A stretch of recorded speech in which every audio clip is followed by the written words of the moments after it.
Ouais. Sur les dernières nominations, après, ce que je raconte bien, en fait, c'est l'histoire du pouvoir de nomination de tous les présidents de la Ve République et qui raconte à quel point, par le passé, je raconte plein d'exemples, comment des précédents présidents de la République ont nommé des proches, en fait. C'est pas nouveau. Je raconte, par exemple, François Mitterrand, comment il a nommé un ami médecin ambassadeur alors qu'il n'avait aucune expérience dans la diplomatie. Je veux dire, Emmanuel... Sur plusieurs postes. Le phénomène des cours existe partout pour un grand chef d'entreprise. Bon, chez lui, ça prend des proportions folles. C'est-à-dire que si vous lui dites quelque chose qui ne lui plaît pas, il coupe la relation. Et il a autour de lui des gens qui ne lui disent que ce qu'il veut entendre. Voilà. Je dirais pas, je ne les qualifierai pas, mais ils ne lui disent que ce qu'ils veulent entendre.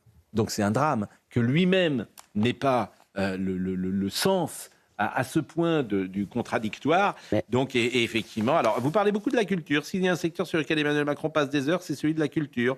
Étude des projets, réception des candidats, rien ne lui échappe. Avec en prime ses yeux bleus acier, plantés dans ceux des postulants pour sonder ce qu'ils valent. Louvre, Versailles, Festival de Cannes. Enfin, il n'a pas autre chose à faire que s'occuper des gens du Festival de Cannes. Que tous les gens qu'il reçoit, tous les candidats qu'il aime recevoir, ressortent tous absolument convaincus qu'ils vont être nommés. Ah bah oui, mais ça c'est des déceptions. Oui, mais ça c'est bien.